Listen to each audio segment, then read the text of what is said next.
Hello, dear viewers. Today I want to demonstrate how you can do eccentric food design in RoboStructural Analysis Professional. Be able to generate this drawing, you detail your drawing. So you can see I have an eccentric foot here.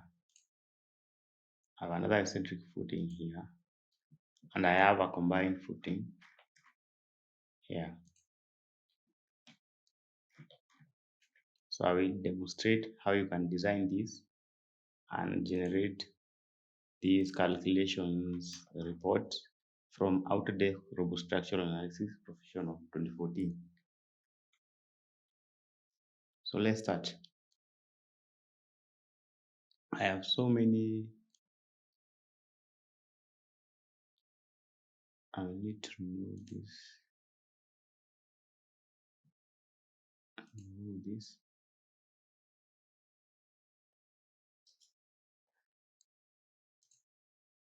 I have so many windows here that I don't need, so I will need to close some. So I will close boundary, epic pen, and task, boundary, and task.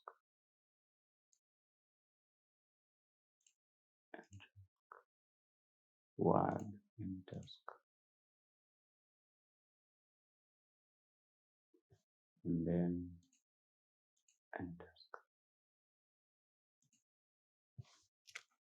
So I will need to go to my robo structure shortcut here in my desktop.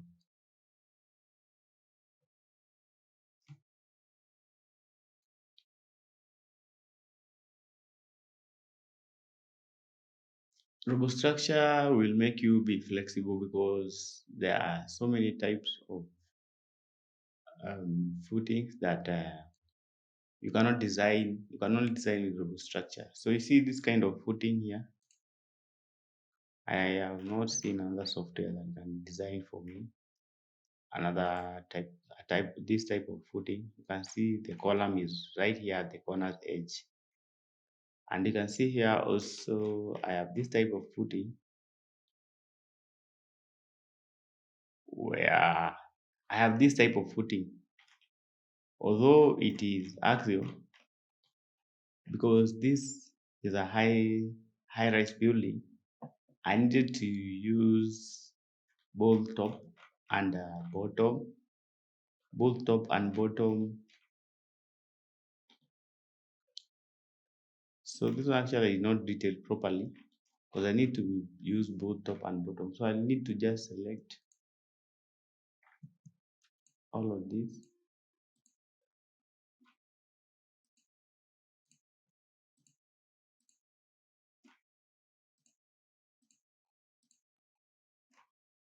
I needed to design an axial footing with both top and bottom, top one and bottom one.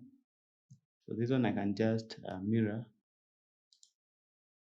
move by mirror a copy about the center, about the midpoint.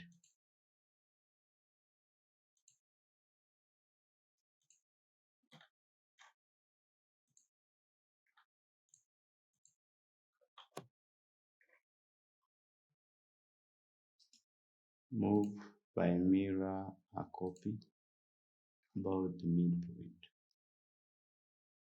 Put it around there.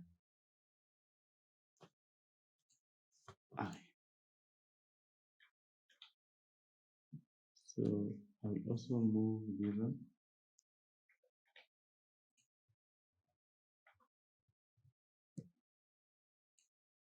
And this one.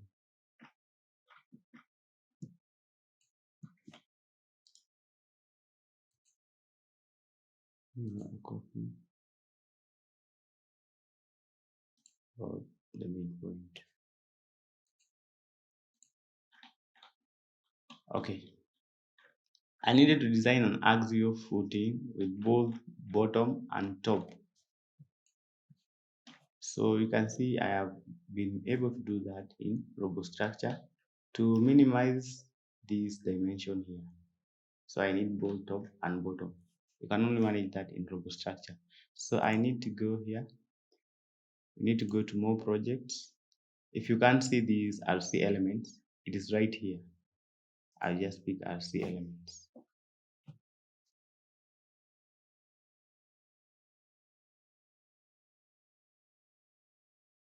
So this is how the windows look like.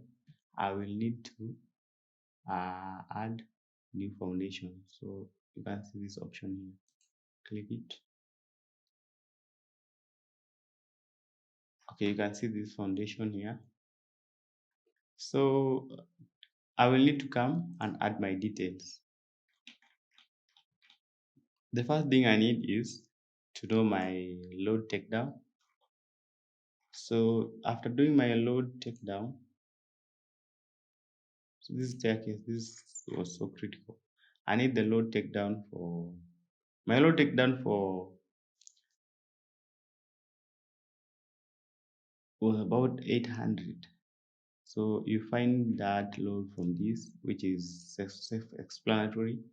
You fill all this data and you will find this load here. So the load for that was about 800. This is for staircase. So, and also I have live load. This dead load is already factored, and live load, this live load here is not factored. So I will need to multiply this one by 1.6, get about 300, and get about 300, right? So 350. So let's fill the data here. I need a footing of 2 by 2 and then 6.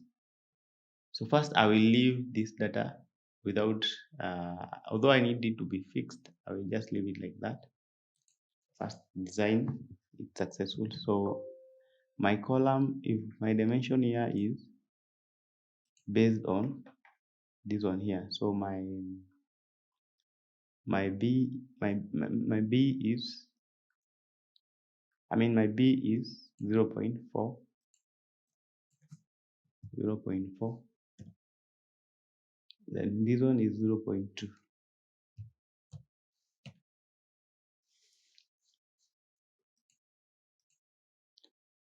So my column is 2 meters squared.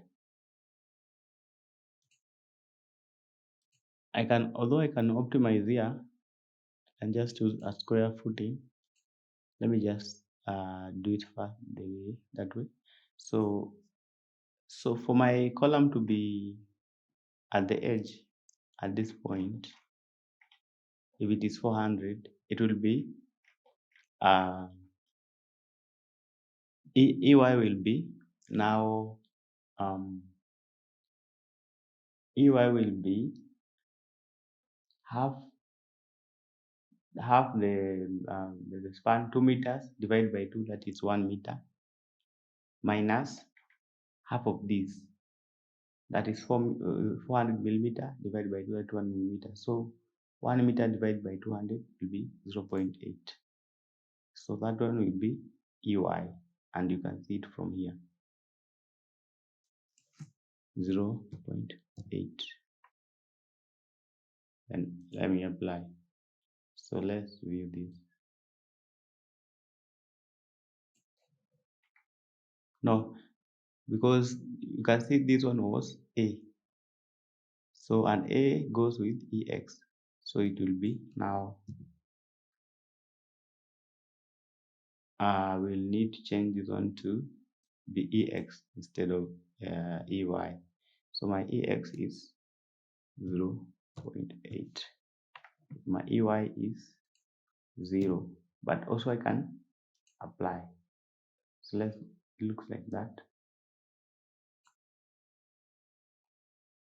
Okay.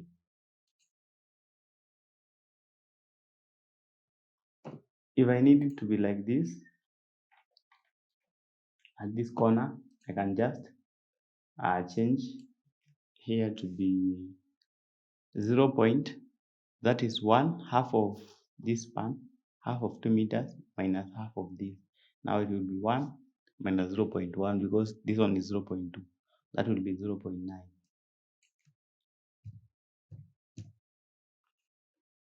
If I apply, you can see where it is located. But I will just change this one back to just 0. Then apply. Then we'll go to this one, okay. Calculations. So here, I will just need to come to tools, job preferences. I'll go to database, reinforced bars. That is my materials database. Then I will change this one to, I will add BS 866 2000 add. Then I will select it, then set as current, and then okay. So that when I come here,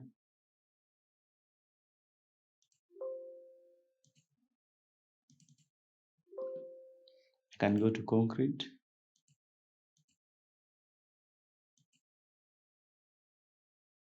I will use class 20 or class 15. And I can go to longitudinal. I will use T, that is 4600. I can uncheck here and check 16. Then transversal, this is for the structural dowel. I can use 10. Then okay. I can save this one as user. Okay. Then I will go to the next. Now here, I can use a minimum spacing of 0.1, that is 100 millimeter, maximum 0.2, that is 200 millimeter, because this one is in meters. Then I can apply. My first layer I will use just the 16, second layer 16, so the same thing, 0.1 into 0.2,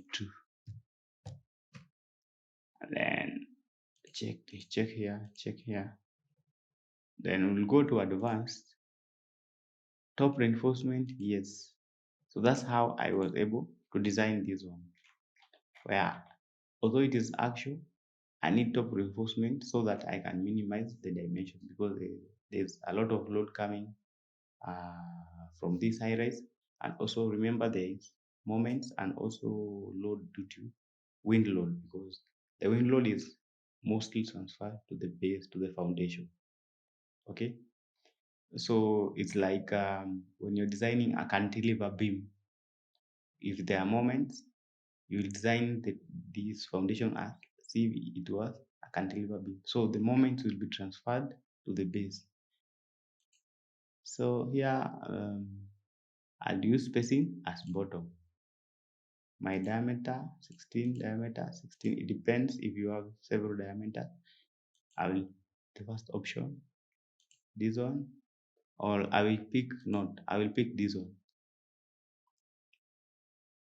No, not that one. I'll pick this because I don't want this type of. I don't want rings like that. So okay.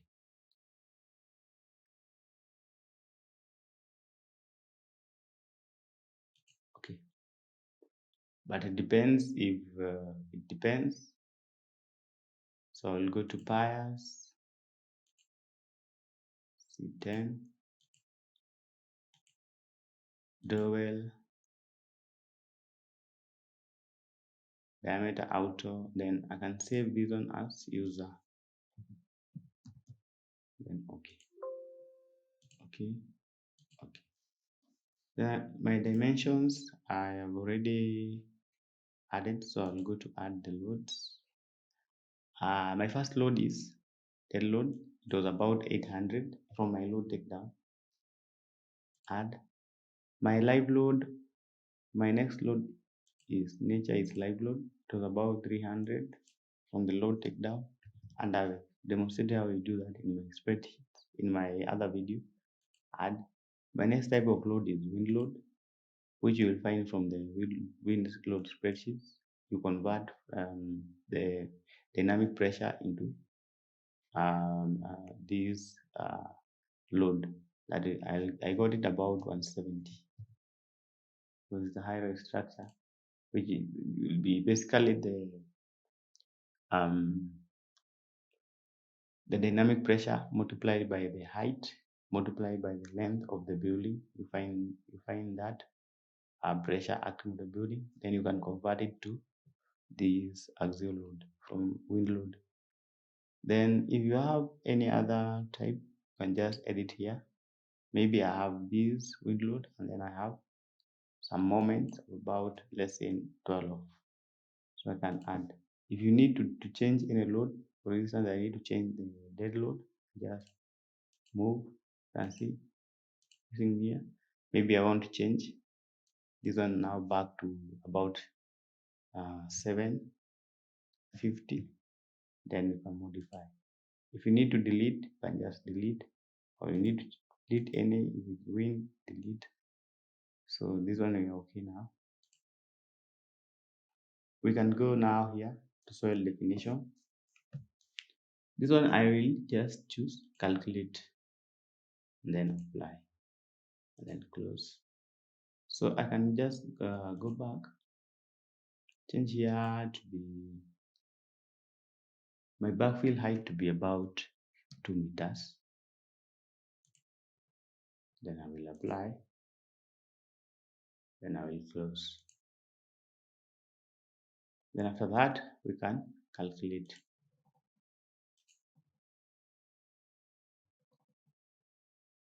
So problem with the reinforcement arrangement. Okay. So you can see there is some problems, some errors we need to correct.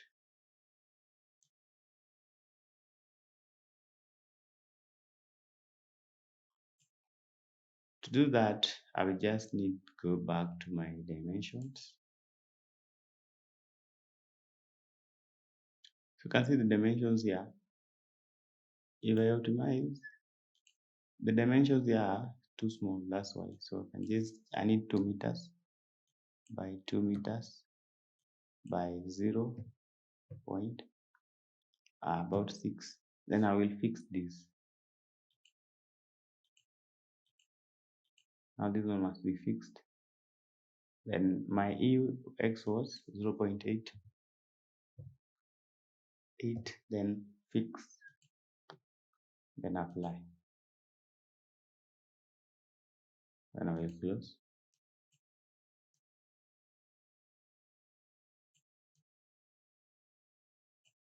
Then calculate.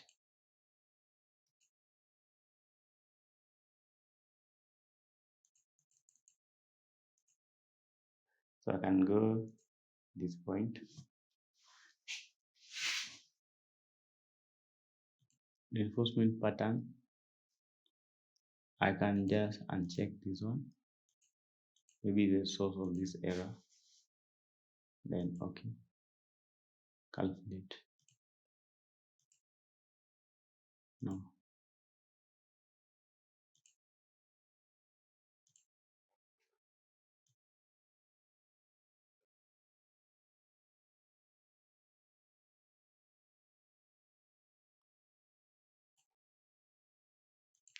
Let's use typical and see.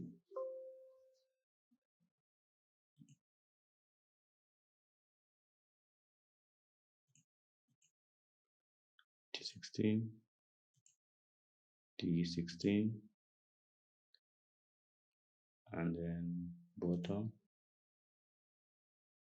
main top, T16, T16, dowel, T8, that is T10,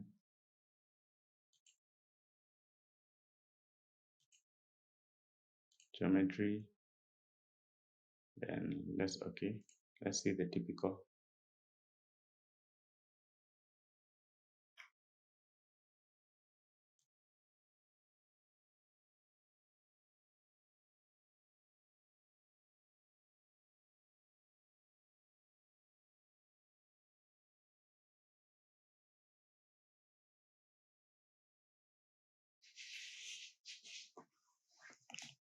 So if I go to notes,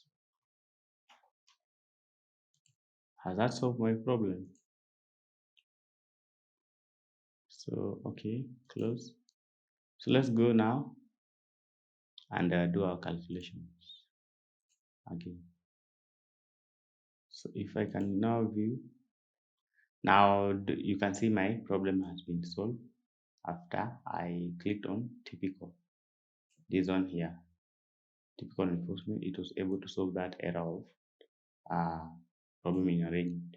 So you can see the 3D here. You can see, let's see the foundation nodes.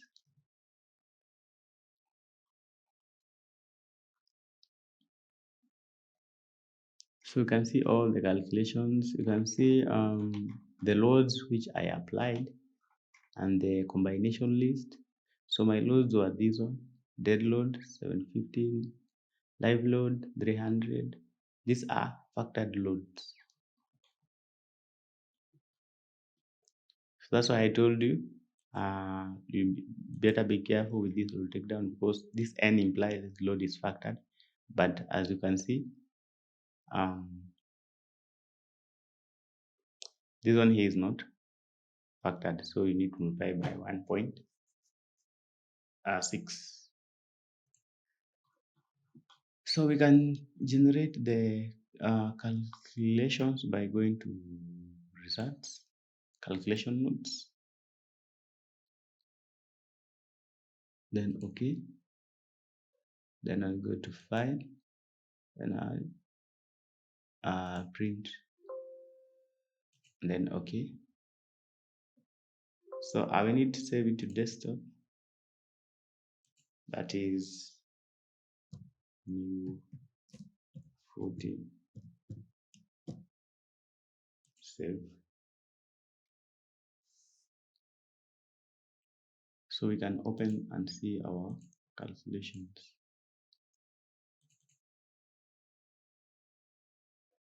So you can see my calculations here, which I can now submit. You can generate the drawing. If I can go now to here, you can see this option, drawings. Click it. This is my drawing. And I can go to file, save drawing in a different format. Then I'll save it to desktop, and I'll save. It will be saved in DXF. So that will be the end of my video today. I hope you like this video. If you like this video, consider to subscribe to my YouTube channel for more updates on engineering, on technology, and basically I discover a problem every day, which implies that every day I have a new video to create, because every day I have a problem to solve. So thanks. I will see you in another video. Thanks.